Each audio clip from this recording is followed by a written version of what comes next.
و اینجا فریاد شیخов با همراهی پهلوان شهر ترسونزاده صالح گندشکov همانا زورآزمایی دارند. یک فرصتی که هم برای فریاد شیخов بهتر بود. این عمل رو فریاد شیخov باید با طرز دیگر استفاده میکرد و اصلا اصول دوست داشته قبلگاه این پهلوان خلعت سفید داشته ایباد شیخov دیگر است.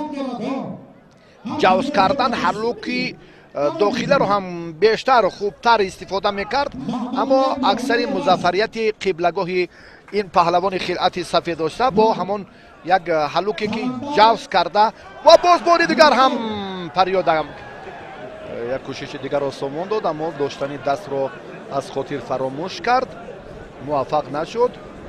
احوال پهلوان گران وزن رشتی سعید مومین هم خیلی مشکل شد بعد این مبارزه که بیشتر و زیادتر ابوبکر زویروف الکی خوفی زیاد برای او با وجود آورد، یعنی سلسله هجوم ها رو که بیشتر کرد الکی برای خودی سعید مومین مشکلی باز هم زیادتر شد.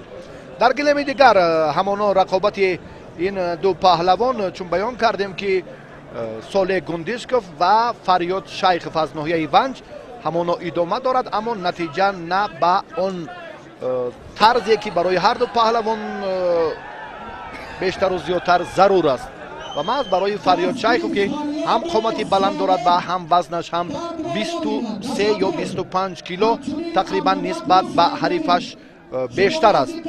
گندشکov از این نمی حراست و رقابت را ادامه می دهد. هر دو هم به گلیم دوم گذاشتند، اما این مراتب هم فریاد شیخov ببینید که ایستادگی میکند، انتظار می شود از همین فرصت.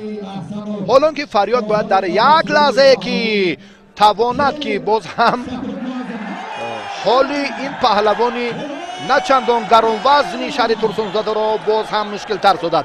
اکنون یک اصول جالب هم از جانب ابوبکر زویروف در سطح بلند استفاده کردید و ابوبکر به توجه میکنید بار دیگر بعد گلیم دیگر که چگونه حریف را فریب داده با نیمه راست اشاره کرد، دست راستش را کوتاه برکشید و همین ترتیب حریف با تخت پوست افتید و سعید مومین پهلوان ناحیه رشت از نتیجه دلخواه این مسابقات به نصیب گردید. صالح گندشکov و فریاد شیخov همانا رقابت را ادامه میدهند و صالح غیرتش خیلی بزرگ است، بیشتر به نظر میرسد نه در این مسابقات. باز همچنین نظر این فرصتی که بیان کردیم و اکنون شیخov پرتافتش به تخت پوست است.